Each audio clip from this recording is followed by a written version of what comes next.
meron ulit tayo bibingka cheesecake. But wait. There is more. 1, 2, 3, 4, 5. Grabe. Work of Love Cafe. This is my second pistachio cake na itatry. It's a cheesecake pala. Oh. I thought it's a crack cake din. This is my favorite. Biscoff cheesecake. And sila yung pinakamasarap na Biscoff cheesecake na natikman ko. No exaggeration yan. Yan siya. Favorite naman ng aking bunso. The controversial ensaymada. Controversial? Bakit controversial? May chismis to eh. This is the best ensaymada I've ever tried. Personal to ha, sa dami ko nang natikman. Gustong gayahin nung kakilala ko. Ginake-keep ko talaga kasi sabi ko, bad yun, bad. So anyway, marites ka talaga. Wait lang. So titikman na natin mga kamari-chef ang mga pinadala na pastries and cakes ni Work of Love Cafe. Ayan. Tatag ko sila sa video na to. Mozzarella yata yung ginagamit ni Miss Love dito. Wait, ma-microwave natin. So na, magkakasala na tayo. Oh, ang lambot. And it's stretchy cheese.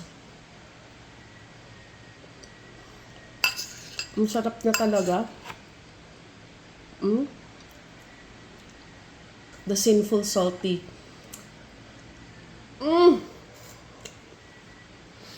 Wait, next. Patay tayo nito, nagkape na. Sabi ko, next. Wait, ito yung mahirap eh. Sasuso ko sa kape, oh my gosh.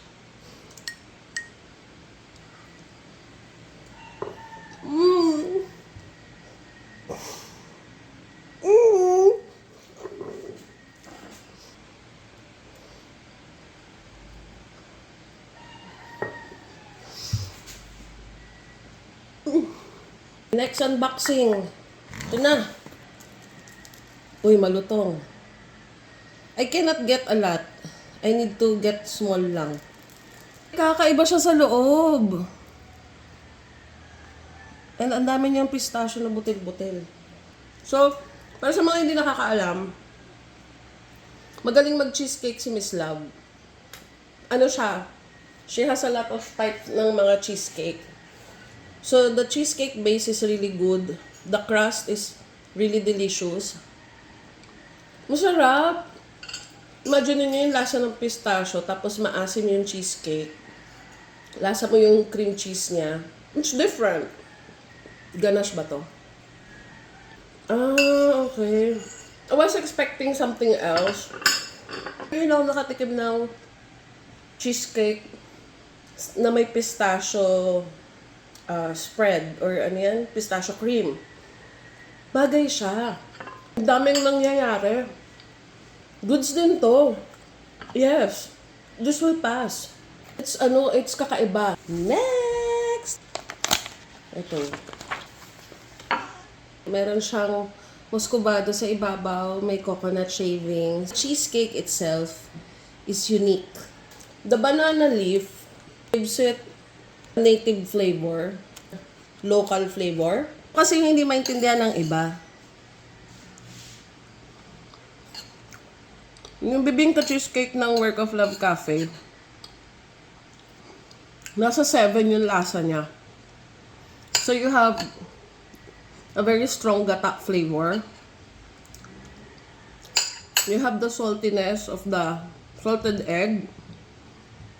And then you have the cheesecake flavor. You have the sweetness of the crumbs. And then I can still taste the coconut. Iba kasi yung lasa ng desiccated coconut, tas muscovado. Tapos may isa pa siyang flavor, yung sa saging, sa dahon ng saging. Kaya parang ang perfect niya. Actually may lasa din siyang cheese. That's why I really like this. Siyempre, huhuli natin yung favorite. Hirap pumili pag si Miss Love yung gumawa. Ang hirap ng choices. There is American buttercream that is ano talaga, mano-mano yung lasa niya. Ayokong galawin. To you, come here my son. Happy birthday to you. Ito talaga yung gusto niya eh, biscuit cheesecake. Thank you! Thank you, Tita Love. Oh, there's more. Wait. More? You can bring this in school. Open mo na, dali.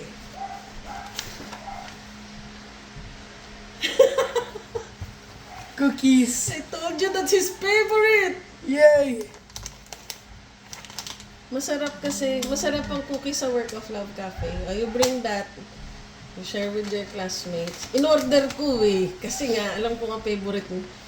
When he was little, when we would go there, uubusin niya talaga yung nasa display rack.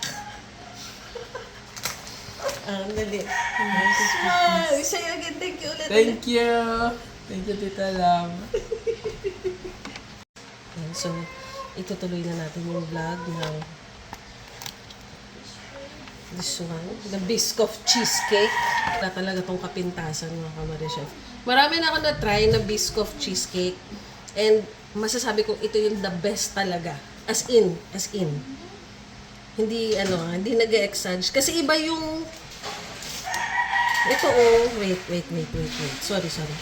This one. Yung buttercream niya, yung icing niya. Iba yung pagkakagawa niya. Kaya, sarap talaga.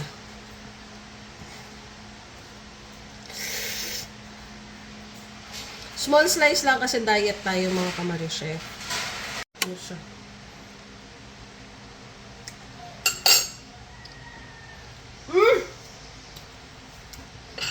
Last time I ate this was start of this year.